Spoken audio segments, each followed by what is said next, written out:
सरसिजनयोः श्रीपतिं मानवीयः व्यासाय गुणनाशाय श्रीशाय गुणराशे विद्याय शुद्धविद्याय मध्वाय नमो नमः. ಅಲ್ಲಿ ಎಷ್ಟು ನಾರಾಯಣ ಶ್ರೀಕೃಷ್ಣ.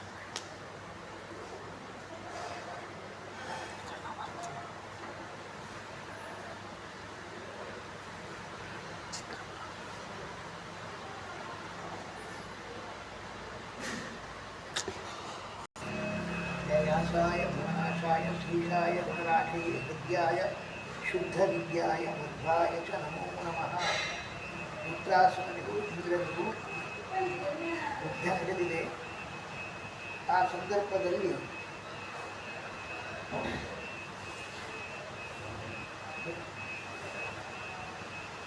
ಆ ಮಿತ್ರಾಸುರನ ಒಂದು ಹಂತದಲ್ಲಿ ನುಂಗಿಬಿಡುತ್ತಾನೆ ಇಂದ್ರದೇವರನ್ನೇ ನುಂಗಿಬಿಟ್ಟ ಮಿತ್ರಾಸುರ. ಆವಾಗ ಅದೇ ಹೇಳ್ತಾರೆ, ಮಹಾಪ್ರಾಣ ಮಹಾವೀರು ಮಹಾಸರ್ಪೈವಂದಿಕಂ ಯತ್ರಗ್ರಸ್ತಂ ಸಮಾಲೋಕ್ಷ್ಯ ಪ್ರಜಾಪತಿಯಾದ್ರು. ಆವಾಗ ನಿಜವಾಗಿಯೂ ಕೂಡ ಈ ರೀತಿಯಾಗಿ ಮಿತ್ರಾಸುರನನ್ನು ನುಂಗಿದಾಗ ಅಲ್ಲಿ ದೊಡ್ಡ ಹಾಹಾಕಾರ ನಡೀತು. ಜಗ್ರಾಸತಂ ಸಮಾಸಾದ್ಯ ವಜ್ರಿಣಂ ಸಹವಾಹನಂ. ಐರಾವತ ಸಹಿತವಾದ ವಜ್ರಾಧಾರಿಯಾದಂತಹ ಇಂದ್ರದೇವರನ್ನೇ ವೃತ್ರಾಸುರ ನುಂಗಿಬಿಟ್ಟ. ಎಲ್ಲ ಕಡೆಯಲ್ಲಿಯೂ ಕೂಡ ಹಾಹಾಕಾರ ಉಂಟಾಯಿತು. ಪ್ರಜಾಪತಿಗಳು ದೇವತೆಗಳು ಕಷ್ಟ ಅಂತ ಅಂದ್ಕೊಂಡ್ರು, ಹೋಗಿಕೊಂಡಿದ್ದಾರೆ. ಮಹರ್ಷಿಗಳು ಕೂಡ. ಆದರೆ ನಿಗೀರ್ಣೋಪಿ ಅಸುರೇಂದ್ರೇಣ ನಮಮಾರ ಉದರಂಗತ. ಆದರೆ ವೃತ್ರಾಸುರ ನುಂಗಿದ್ರೂ ಕೂಡ, ವೃತ್ರಾಸುರ ಉದರವನ್ನು ಸೇರಿದ್ರೂ ಕೂಡ ಇಂದ್ರದೇವರು ಸಾಯಲಿಲ್ಲ. ಯಾಕೆಂದರೆ ಮಹಾಪುರುಷ ಸನ್ನದ್ಧೋ ಯೋಗ ಮಾಯಾ ಬಲೇನ ಚ. ಮಹಾಪುರುಷ ಸನ್ನದ್ಧ ಅಂತುಂಟು. ಮಹಾಪುರುಷ ಸನ್ನದ್ಧ ಅಂದರೆ ನಾರಾಯಣ ಕವಚ. ನಾರಾಯಣ ಕವಚನಿಗೆ ಸಿದ್ಧಿ ಉಂಟಲ್ವ, ಆದ್ದರಿಂದಾಗಿ ಏನೂ ತೊಂದರೆ ಆಗಿಲ್ಲ. ಮತ್ತು ಯೋಗ ಮಾಯಾ ಬಲೇನ ಚ, ಯೋಗ ಸಾಮರ್ಥ್ಯ ಇರುವುದರಿಂದಾಗಿ ಕೂಡ ನೋಡಿ ವಿಶೇಷ. ಅಲ್ಲಿ ವಜ್ರ ಹಿಡ್ಕೊಂಡೇ ಒಳಗೆ ಹೋಗಿದ್ನಲ್ವ, ವಜ್ರದಿಂದ ಅವನ ಕುಕ್ಷಿಯನ್ನು ಭೇದಿಸಿ ಹೊರಗೆ ಬಂದ ಇಂದ್ರದೇವರು ಅಂತ ಹೇಳ್ತಾರೆ. ಪುಚ್ಚಕರ್ತ ಶಿರಶತ್ರು ಗಿರೀಶ್. ಅಷ್ಟೇ ಅಲ್ಲ, ಅವರ ತಲೆಯನ್ನು ಕೂಡ ಕತ್ತರಿಸಿದ್ದಾನೆ ಪರ್ವತ ಶಿಖರವನ್ನು ಉರುಳಿಸುವಂತೆ ಅಂತ ಹೇಳ್ತಾರೆ. ವಜ್ರಸ್ತು ತತ್ಕಂಧ ಧರಂ ಆಶುವೇಗ ಕೃಂತಂ ಸಮಂತಾತ್ ಪರಿವರ್ತಮಾನ. ಇಂದ್ರದೇವರ ಸ್ಕಂಧ ಆಶುವೇಗ, ಅವನ ಕುತ್ತಿಗೆಯನ್ನು ಬೇಗನೆ ವಜ್ರಪ್ರಹಾರ ಮಾಡಿದ್ರಿಂದಾಗಿ ಕತ್ತರಿಸ್ತು. ಆಯ್ತಾ.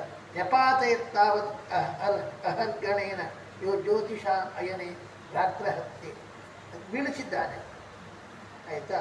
ತದಾಖೆ ದೇವದೇಂದ್ರಗಳು ಮಲಗಿದ್ದಾವೆ, ಎಲ್ಲರೂ ಕೂಡ ಸ್ತೋತ್ರ ಮಾಡಿದ್ದಾರೆ. ರಾತ್ರಘ್ನ ಲಿಂಗೈ ಅಂದರೆ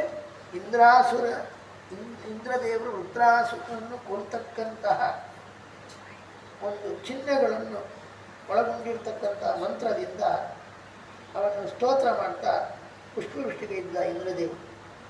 ವೃತ್ರಾಸುರನ ದೇಹದಿಂದ ನಿಷ್ಕಾಂತಂ ಆತ್ಮಜ್ಯೋತಿಯರಿಂದ ಒಂದು ಆತ್ಮಜ್ಯೋತಿ ಹೊರಗೆ ಬರ್ತದೆ. ಎಲ್ಲ ಜನರು ಅದು ನೋಡ್ತಾ ಇರುವಾಗಲೇ ಸ್ವಂ ಲೋಕ ಸಮುಪಸ್ಥಿತ, ನನ್ನ ಲೋಕ ಭವಿಷ್ಯರ್ತಿ. ಯಾಕೆ ವೃತ್ರಾಸುರ ಯಾರು? ವೃತ್ರಾಸುರ ಯಾರು? ಚಿತ್ರಸೇನ ಎಂಬ ಗಂಧರ್ವ, ಚಿತ್ರಕೇತು ಎಂಬ ಗಂಧರ್ವ. ಚಿತ್ರಕೇತು ಆಗಿದ್ದ, ಮತ್ತು ಗಂಧರ್ವಕ್ಕೆ ಬಂತು. ಅವನು ಇವಾಗ ಅವನ ಲೋಕವನ್ನು ಹೊಂದಿದ, ಅದು ಮುಕ್ತಿ ಆಯಿತು ಅಂತ ಅರ್ಥ. ವೃತ್ರಾಸುರ ಸಂಹಾರ ಮಾಡಿದಾಗ ಇಂದ್ರದೇವರು ಬಿಟ್ಟರು ಎಲ್ಲರಿಗೂ ಸಂತೋಷ ಆಯಿತು. ನರನವನ್ನು ಹೊತ್ತೊಯ್ದು ಸಂತೃಪ್ತಿಯನ್ನು ಪಡೆದಿದ್ದಾರೆ. ದೇವತೆಗಳು, ಋಷಿಗಳು, ಪಿತೃಗಳು, ಭೂತರು ಎಲ್ಲರೂ ಕೂಡ ಜೀವಾನುರಕ್ಷೆ ಸಂತೋಷಪಟ್ಟರು. ತಮ್ಮ ಮನೆಗೆ ಹೋದರು. ಆದರೆ ಇಂದ್ರದೇವರಿಗೆ ಮಾತ್ರ ಸಮಾಧಾನ ತೃಪ್ತಿ ಆಗಿಲ್ಲ, ಅವನಿಗೆ ಆನಂದ ಆಗಿಲ್ಲ. ಇಂದ್ರಸ್ಯ ಅನಿವೃತ್ತೇ, ಅವನಿಗೆ ಆನಂದ ಆಗದೆ ಇರಲಿಕ್ಕೆ ಏನು ಕಾರಣ ಅದನ್ನು ಹೇಳ್ರಿ ಅಂತ. ಏನ ಆಸನ್ ಸುಖಿನೋ ದೇವ ಹರೇ ದುಃಖಂ ಕುತೋ ಭವತಿ. ವೃತ್ರಾಸುರನ್ನು ಕೊಂದಿದ್ದರಿಂದಾಗಿ, ಅವನಿಂದಾಗಿ ನಿಜವಾಗಿ ವೃತ್ರಾಸುರನ್ನು ಕೊಂದಿದ್ದಾಗಿ ಇಂದ್ರ ದೇವರಿಂದ ಎಲ್ಲ ದೇವತೆಗಳಿಗೆ ತಲೆನೂ ಹೋಗಿದೆ, ಸುಖ ಆಗಿದ್ದಾರೆ. ಮತ್ತು ಅವನಿಗೆ ಯಾಕೆ ಆಯ್ತು ಹಾಗಾದರೆ? ಅವನಿಂದಾಗಿ ಬೇರೆಯವರಿಗೆಲ್ಲ ಸುಖ ಆಗಿದ್ದರು ದೇವತೆಗಳಿಗೆ, ಅವನಿಗೆ ದುಃಖ ಆಗಲಿಕ್ಕಾನೆ, ಸುಖ ಯಾಕೆ ಆಗಿಲ್ಲ? ವೃತ್ರ ವಿಕ್ರಮ ಸಂವಿಘ್ನಾಃ ಸರ್ವೇ ದೇವಾ ಸಹರ್ಷಿಭಿ ತದ್ವದಾರ್ಥಂ ಅರ್ಥಯತ್ನಿಂದ್ರಂ ನೈಚ್ಛದ್ಭೀತೋ ಬೃಹದ್ಗದ.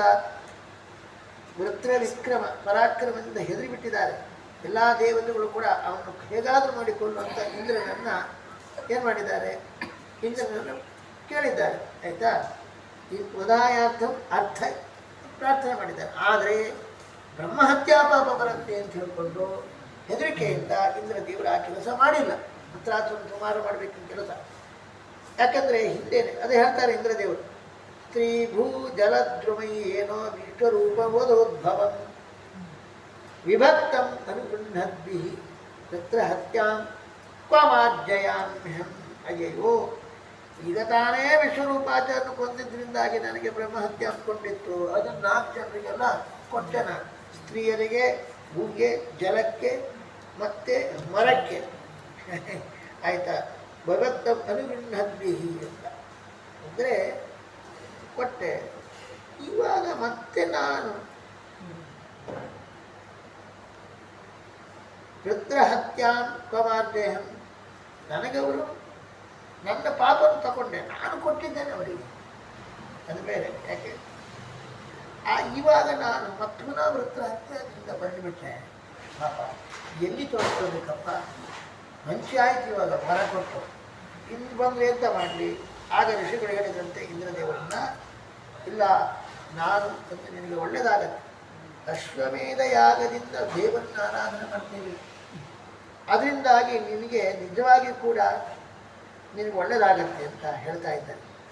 ಹಯಮೇಧೆ, ಯಾಕಂದರೆ ಅಶ್ವಮೇಧ ಯಾಗದಿಂದ ಪರಮಪುರುಷನಾದ ನಾರಾಯಣನನ್ನು ನೀನು ಆರಾಧನೆ ಮಾಡಿದರೆ ಅದರಿಂದ ಖಂಡಿತವಾಗಿಯೂ ಕೂಡ ಜಗತ್ತನ್ನು ಕೊಂದರೂ ಅದರಿಂದ ನೀನು ಹೊರಗೆ ಬರ್ತೀಯ. ಇನ್ನು ಬ್ರಹ್ಮಹತ್ಯೆ ಈ ದುಷ್ಟನ್ನು ಕೊಂದಿ ಅಂತ ಏನು ಹೇಳಬೇಕು? ಬ್ರಹ್ಮ ಗುರು ಭೋಗ್ನ ಮಾತ್ರ ಆಚಾರ್ಯ ಅಗವಾನ್ ಶ್ರಾದ ಪುಲ್ಕಸೋವಾ ಶುದ್ಧೇರನ್ ಯಸ್ಯ ಕೀರ್ತನ ತಮಶ್ವಮೇಧೇನ ಮಹಾಮಖೇನ ಶ್ರದ್ಧಾನ್ವಿತೋ ಅಸ್ಮಾಭಿಃ ಅನುಷ್ಠಿತೇನ ಸತ್ತಾಪಿ ಸಬ್ರಹ್ಮಚರಾಚರಂ ತ್ವಂ ನಲಿಪ್ಯಸೆ ಚಿಂತರ ನಿಗ್ರಹೇಣ.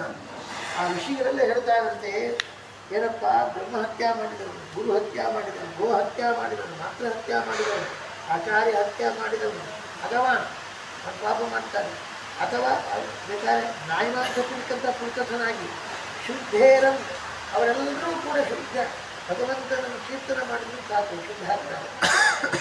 ಒಂದು ನಾಮ ಸಂಕೀರ್ತನೆ ಮಾಡಿದ್ರೆ ಇಂಥ ಪಾಪಿಗಳೆಲ್ಲ ಬ್ರಹ್ಮಹತ್ಯೆ ಪಂಚಮಹಾಪಾತಕ ಮಾಡಿರ್ತಕ್ಕಂಥವರು ಕೂಡ ಶುದ್ಧರಾಗೋದಾದರೆ ಇನ್ನು ಎಲ್ಲರೂ ಶುದ್ಧ, ನಾಯಿನಾಮ ಸಿಗ್ತಕ್ಕಂಥವರು ಶುದ್ಧ ಆಗ್ತಾರೆ. ಹೀಗಿರಬೇಕಾದ್ರೆ ಅಂತಹ ಭಗವಂತನ ಅಶ್ವಮೇಧ ಯಾಗದಿಂದ ಶ್ರದ್ಧೆಯಿಂದ ಮಾಡಿದರೆ ಅಸ್ಮಾಭಿ ಅನುಷ್ಠಿತೇನ, ಅವನು ಬೇಕಾದರೆ ನೀನು ಬ್ರಹ್ಮ ಸಬ್ರಹ್ಮ ಅಂದರೆ ಬ್ರಹ್ಮ ದೇವರ ಸಹಿತವಾಗಿ ಚರಾಚರ ಪ್ರಪಂಚವನ್ನು ಕೊಂದರು, ಅಥವಾ ಬ್ರಾಹ್ಮಣ ಸಮಾಜ ಸಹಿತವಾಗಿ ಚರಾಪ್ರಪಂಚನಿಗೆ ಆ ಲೇಪ ಆಗುವುದಿಲ್ಲ, ಗೊತ್ತಾಯ್ತಾ? ಹೀಗಿರಬೇಕಾದ್ರೆ ಭಗವಂತರಾಮ ಸಂಕೀರ್ತನ ಹೀಗಿರಬೇಕಾದ್ರೆ ಈ ದುಷ್ಟನಾಗಿರ್ತಕ್ಕಂಥ ಫಲನಿಗ್ರಹದಿಂದ ನೀವು ಎಲ್ಲಿ ಹೇಳ್ತತ್ತೆ ಮಾಡಿದರೂ ಕೂಡ ಭಗವನ್ ನಾಮಸ್ಮರಣೆ ಮಾಡಿದರೆ ಹೊರಟೋಗುತ್ತೆ. ಹೀಗಿರಬೇಕು.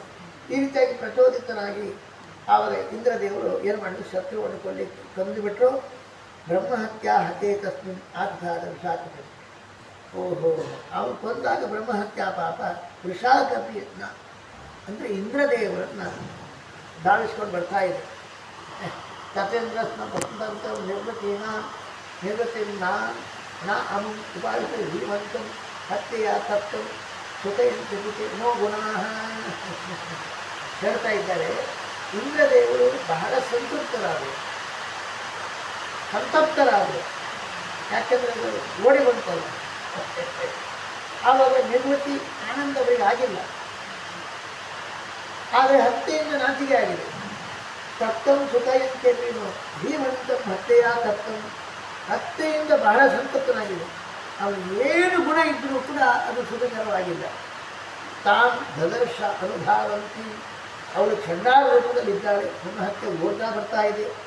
ಅಯ್ಯೋ ಜಲಯ ವೇಪಮಾನಾಂಗಿ, ಮುಟ್ಟುವುದರಿಂದ ಅದು ಎಲ್ಲ ಗಡಗಡ ನಡುಗುತ್ತಾ ಇದ್ದಾಳೆ ಆ ಬ್ರಹ್ಮಹತ್ಯ.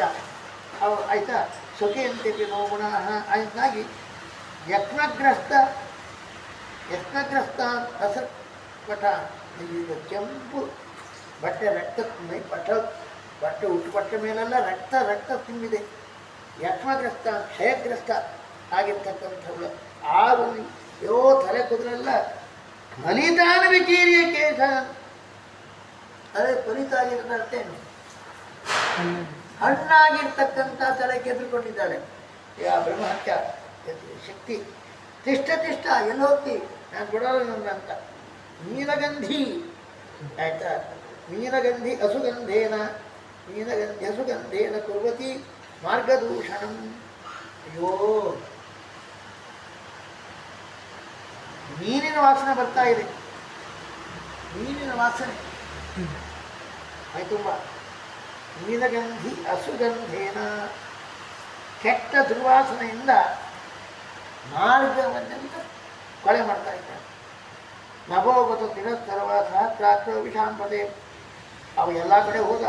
ನಭೋಗತ ದಿನಸ್ತರ್ವ ಸಹಸ್ರಾಕ್ಷ ವಿಷಾಂಪತೆ ರಾಗಸಿದ್ಧಂ ದೃಷ್ಟ ಪ್ರವಿಷ್ಟ ಪ್ರಾಪಮಾನಸಂ ಎಲ್ಲ ಕಡೆಗೂ ಹೋದ. ಕೊನೆಗೆ ಈಶಾನ್ಯ ದಿಕ್ಕಿಗೆ ಹೋದ. ಅಲ್ಲಿ ಹೋಗಿ ಮಾನಸ ಸರೋವರಕ್ಕೆ ಹೋದ ಅಲ್ವಾ. ಅಲ್ಲಿ ಮಾನಸ ಸರೋವರದಲ್ಲಿ ಏನು ಮಾಡಿದ ಅಂದರೆ ಪುಷ್ಕರ ನಾಳ ತಂತು ಅಲಬ್ಧ ಭೋಗು ಯದಿಹಾಗ್ನಿ ದೂತ ವರ್ಷಾಣಿ ಸಹಸ್ರಂ ಅಲಕ್ಷಿತೋದ್ಭಿ ಸಂಚಿಂತಯನ್ ಬ್ರಹ್ಮವಧಾತ್ಯ ಮೋಕ್ಷಂ. ಪುಷ್ಕರ ಕಮಲದ ನಾಳದೊಳಗೆ ಸೋತ್ಕೊಂಡ್ಬಿಟ್ಟಂತ ಆಯ್ತಾ. ತಂತು ಅಲಬ್ಧ ಭೋಗ, ಏನು ಊಟ ಗೀಟ ಏನು ಮಾಡಿಲ್ಲ. ಯದಿಹಾಗ್ನಿ ದೂತ, ಎಷ್ಟು 1000 ವರ್ಷ ಯಾರಿಗೂ ಕಾಣಿಕೆ ಇಲ್ಲ. ವರ್ಷಾಣಿ ಸಹಸ್ರಂ ಅರಕ್ಷಿತೋ ಅಗ್ನಿ ಸಂಚಿಂತೆಯನ್ನು ಬ್ರಹ್ಮವಧ.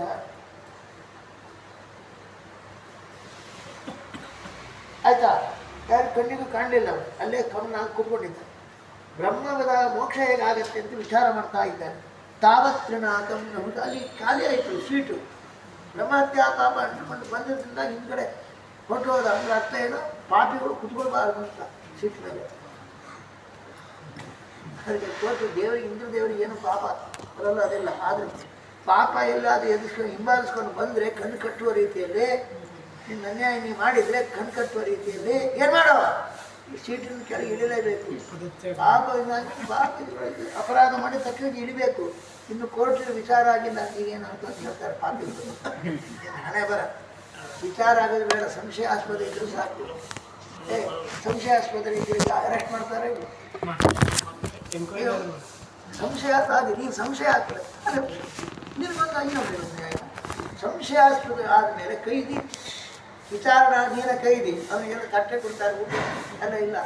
ಸ್ವಲ್ಪ ಉಂಟು ನಿಲ್ಲಿಸಿದ್ದಾರೆ, ಇದೆಲ್ಲ ಮಾಡಲಿಕ್ಕಿಲ್ಲ, ನಾವು ಇರ್ಲಿಕ್ಕೆ ಬರುತ್ತಾ. ಹಾಗೆ ಸೀಟ್ ಬಿಟ್ಟು ವಿಚಾರಣಾಧೀನ ಕೈದಿ ರೀತಿ ಅಂತ ಯಾಕೆ ಮಾಡಬಾರ್ದು? ಆ ನ್ಯಾಯ ಯಾಕೆ ಮತ್ತು ಅನ್ಯಾಯ ಮಾಡೋದಂತ ಆದಮೇಲೆ ಹಾಗೆ. ಅದಕ್ಕೆ ಹೇಳಿದೆ, ಬ್ರಹ್ಮಹತ್ಯಾ ಪಾಪ ಕಣ್ಣಿಗೆ ಕಟ್ಟುವ ರೀತಿಯಲ್ಲಿ ಬಂದ ತಕ್ಷಣ ಸೀಟ್ ಬಿಟ್ಕೊತೀನಿ. ಎಲ್ಲವೂ ಇದೇ ರೀತಿಯಾಗಿ ಮಾಡಬೇಕಂತ ಇಂದ್ರದೇವರು. ವಸ್ತುದವರು ಬ್ರಹ್ಮಹತ್ಯಾ ಪಾಪ ಇಲ್ಲವೇ ಇಲ್ಲ ನಿಜವಾಗಿ ಕೂಡ. ಯಾಕಂದ್ರೆ ಅವ್ರಿಗೆ ಏನು ಎಫೆಕ್ಟ್ ಮಾಡಲ್ಲ. ಆದರೂ ಕೂಡ ಅದನ್ನು ಅಂಟಿಸಿಕೊಂಡು ಅಪರಾಧವನ್ನು ಒಪ್ಕೊಂಡ್ಬಿಟ್ಟು ಏನು ಮಾಡಬೇಕು, ಪ್ರಾಯಶ್ಚಿತ್ತ ಮಾಡ್ಕೊಳ್ಬೇಕು ಅಂತ ತೋರ್ಬೇಕೋಸ್ಕರ ಇಂದ್ರದೇವರು ಹಾಗೆ ಮಾಡಿದ್ರಂತೆ. ಅದೇ ಹೇಳ್ತಾರೆ, ನಾನು ಮೊದಲೇ ಹೆದರ್ಕೊಂಡ್ಬಿಟ್ಟಿದ್ದ ಆಯಿತಾ. ಆವಾಗ ಏನಾಯಿತು, ಸೀಟ್ ಖಾಲಿ ಆಯ್ತಲ್ಲ, ನಾವು ಚಂದ ಕೂಡಿಸಿಬಿಟ್ರು.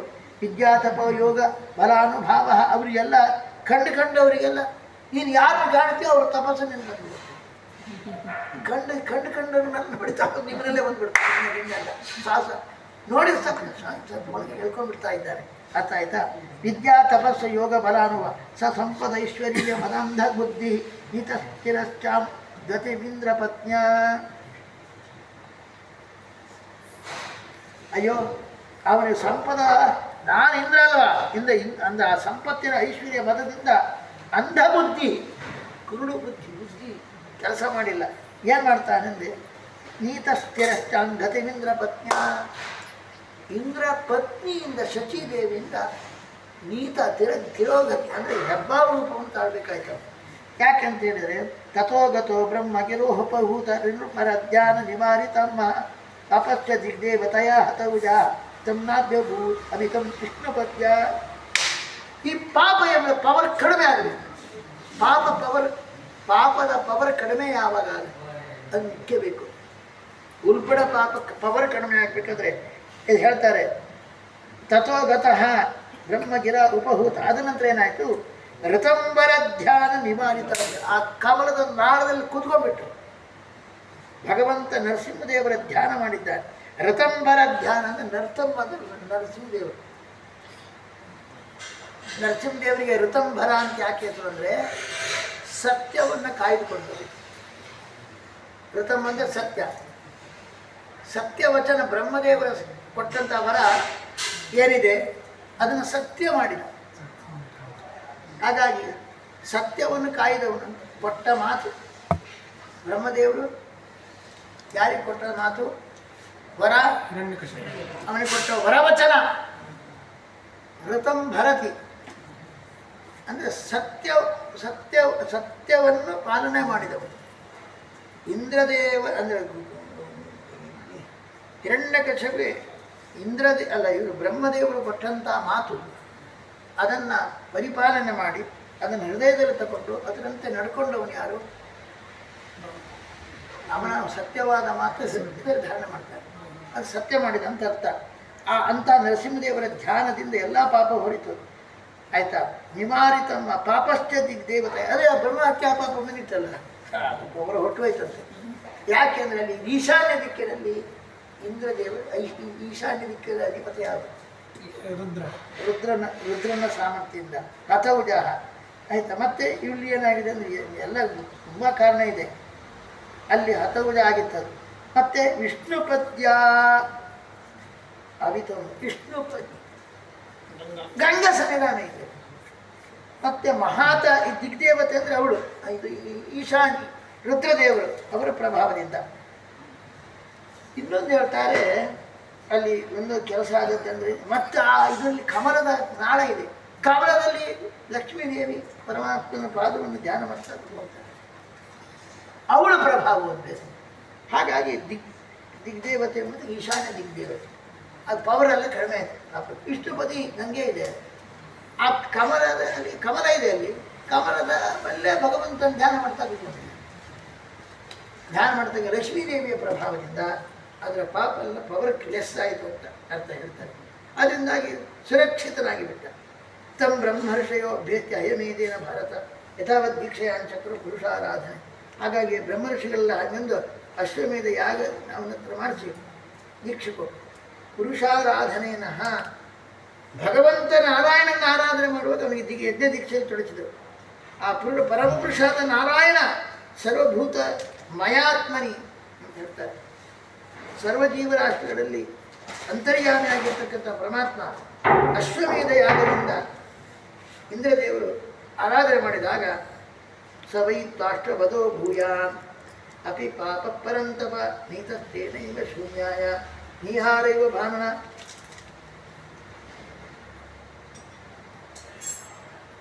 ಅಯ್ಯಯ್ಯ, ರುದ್ರಹತ್ಯ ಬ್ರಹ್ಮಹತ್ಯ ಬಹಳ ಭೂಯಾನ್ ಪಾಪ, ದೊಡ್ಡ ಪಾಪ. ಆದರೆ ನೀತಸ್ತೇನೈವ ಶೂನ್ಯಾಯ ನೀಹಾರೈವ ಭಾನುನ.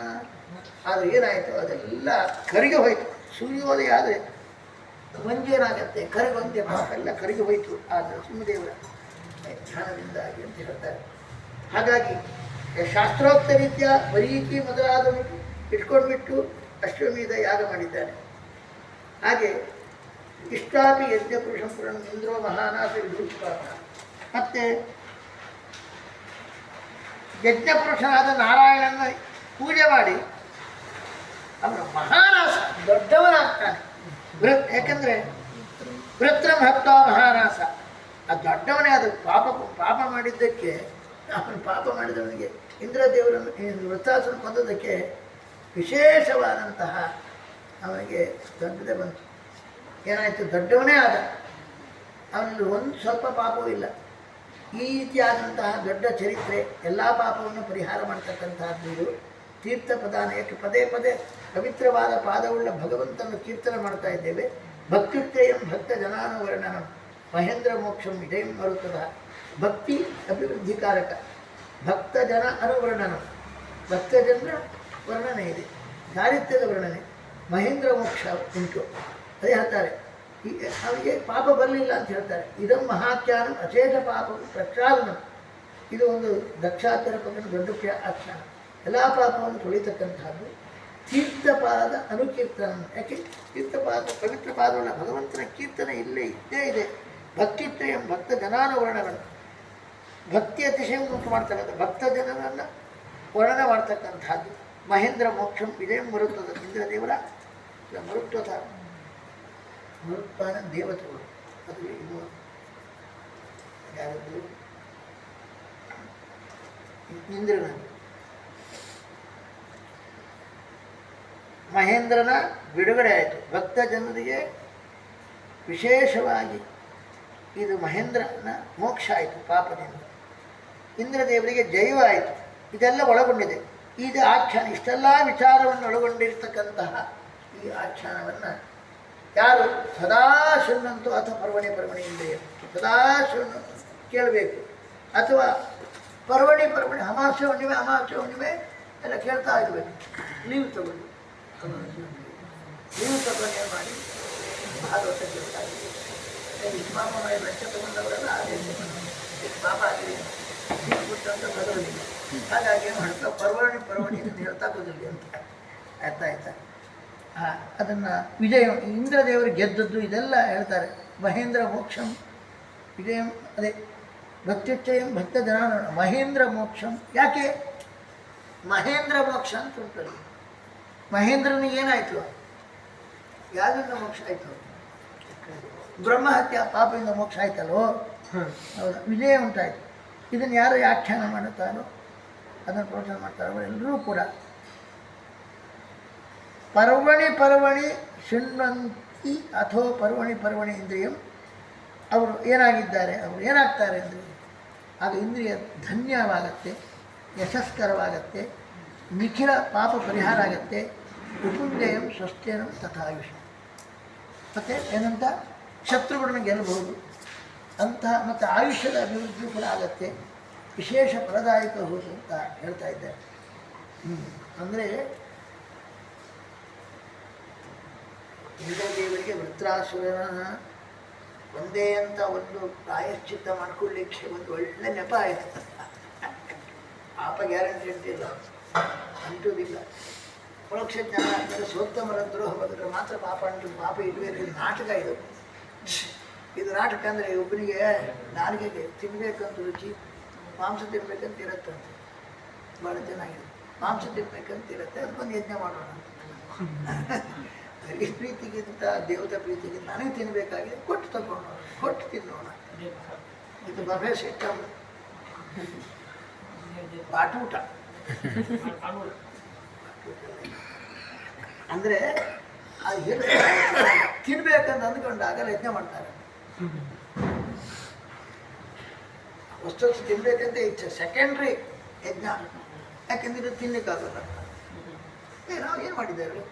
ಪ್ರಸಾದ ದೇವರು ಯಜ್ಞೋಚ್ಚಿಷ್ಟ ಅಲ್ವ, ತಿನ್ಬೇಕಂತಿದೆ, ಅದಕ್ಕೆ ನಾವು ಯಜ್ಞ ಮಾಡಿದ್ದೀವಿ. ನಿಷ್ಪಾಚಾಪಲ್ಯಕ್ಕೆ ಒಳಗಾಗೆ ಮಾಡೋದು.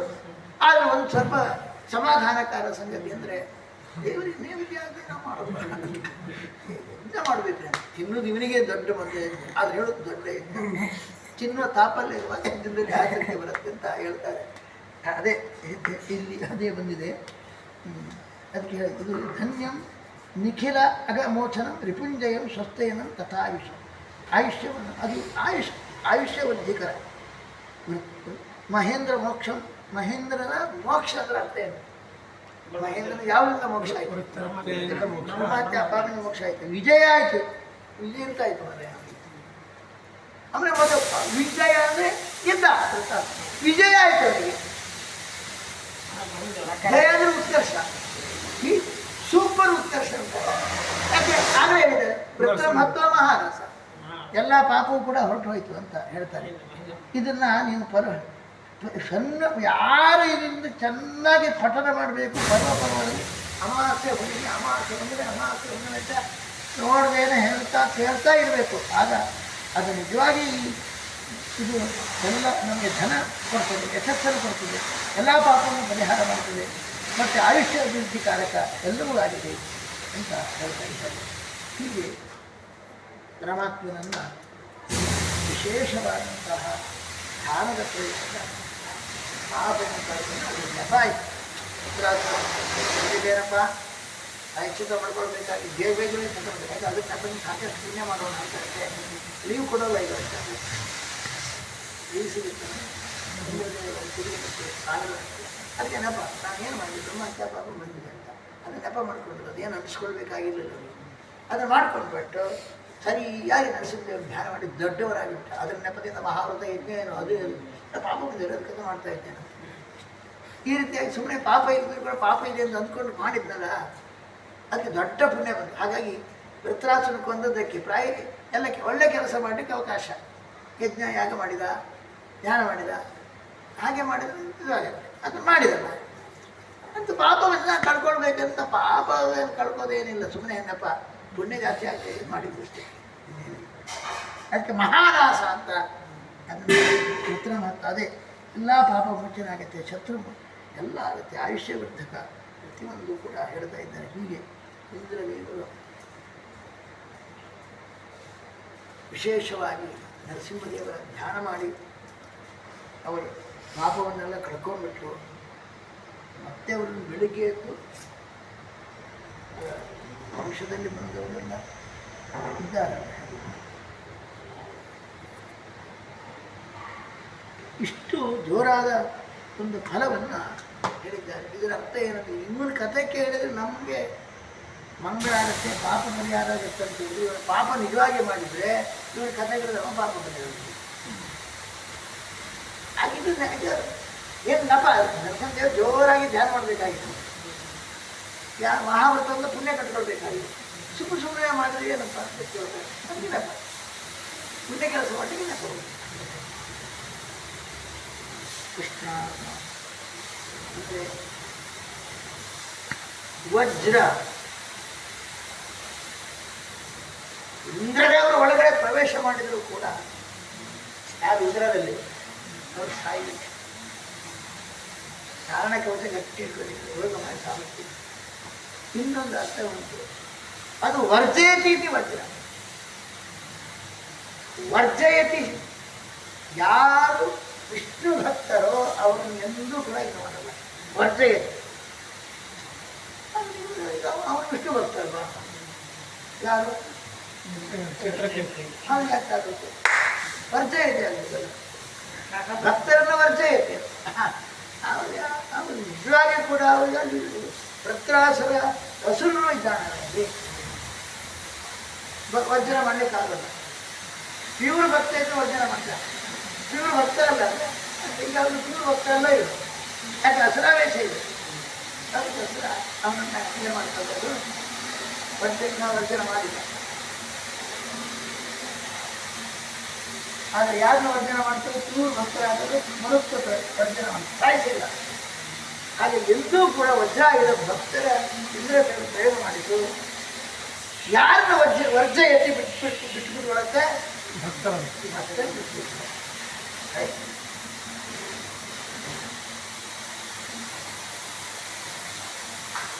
ಹಾಗಾಗಿ ನಿಜವಾಗಿ ಪಾಪದ ನಾಟಕ ಮಾಡಿ ದೊಡ್ಡವರಾಗಿ ಏನು ಮಾಡಬೇಕು, ನಷ್ಟವನ್ನು ಯಾರು ಮಾಡಬೇಕು, ಪುಣ್ಯ ಕಟ್ಟಬೇಕು. ಸುಮ್ಮನೆ ಮಾಡಿದ್ರೆ ನಾಶದ ಇಷ್ಟ. ಇದಕ್ಕೆ ಯಾಕೆ ಮಾಡ್ತೀಯ, ಮೂರು ಮಾಡಿ ಸಾಕಾಗಿದೆ, ಅದೆಲ್ಲ ಮೂರು ಮಾಡಿ ಸಾಕಾಗಿದೆ, ಇನ್ನು ಮಾಡೋಣ. ನೂರೊಂದು ಆಗಲಿ ಆಯಿತಾ, ನೂರೊಂದು ಅಭಿವೃದ್ಧಿ ಕಾರ್ಯಕ್ರಮ ನೂರಷ್ಟು ಬೇಡ ಮಾಡಿದ್ದಾನೆ. ಮತ್ತೆಂತ ಇನ್ನೂ ಪುಣ್ಯವರ್ಧನೆ ಮಾಡಿ ಅಷ್ಟು ಬೇದಾಗಿ ಪಾಪ ಏನು ಈ ಪಾಪ ಬರಲೇ ಇಲ್ಲ. ಆದರೆ ಪಾಪ ಬಂದಿದೆ ಅದಕ್ಕೋಸ್ಕರ ನಾವು ಪ್ರಾಯಶ್ಚಿತ್ತ ಮಾಡ್ತೀವಿ. ವಸ್ತುಸ್ತು ಪಾಪ ಬಂದಿದ್ರು ಕೂಡ ಪ್ರಾಯಶ್ಚಿತ್ತ ಮಾಡಲಿಕ್ಕೆ ಒಂದು ಅನುಕೂಲ ಆಯ್ತಲ್ಲ ಅಂತ ಬ್ರಹ್ಮಹತ್ಯಾ ಪಾಪ ಮಾಡಿದ್ವಿ. ಪುಣ್ಯ ಮಾಡಲಿಕ್ಕೋಸ್ಕರ ವಿಶೇಷ ಬ್ರಹ್ಮಹತ್ಯಾ ಪಾಪ ಆ ನೆಪ ಇಟ್ಕೋಬೇಕು. ಬ್ರಹ್ಮ ಪಾಪ ನಾನು ಪ್ರಾಯಶ್ಚಿತ್ತ ಒಳ್ಳೆ ಕೆಲಸ ಮಾಡಿದ್ದೆ ಇದು. ಹಾಗಾಗಿ ವಿಚಿತ್ರ ಉಂಟು. ಪುಣ್ಯ ಕೆಲಸ ಮಾಡಲಿಕ್ಕೋಸ್ಕರ ಪಾಪ ಕೆಲಸ ಮಾಡೋದು, ಪುಣ್ಯ ಕೆಲಸ ಜಾಸ್ತಿ ಮಾಡಲಿಕ್ಕೋಸ್ಕರ ಮೇಲ್ನೋಟಕ್ಕೆ ಪಾಪ ಕರ್ಮಂತೆ ಕಾಣುತ್ತೆ, ಅಲ್ಲ ಹೀಗಿರ್ತಾರೆ. ಪುಣ್ಯ ಕೆಲಸ ಪುಣ್ಯ ಜಾಸ್ತಿ ಆಗಲಿಕ್ಕೋಸ್ಕರ ಪಾಪ ಲೋಪದಿಂದ ಪ್ರಾಯಶ್ಚಿತ್ತ ಮಾಡಿಕೊಳ್ಳುವಂಥದ್ದು ಎಂಥ ಥೇರಿ ಅದೇ ಅದಕ್ಕೆ ನೀವು ಅದಕ್ಕೆ ಹೇಳ್ತಾರೆ. ಹಿಂದಿನ ಇದನ್ನ ಕೃಷ್ಣ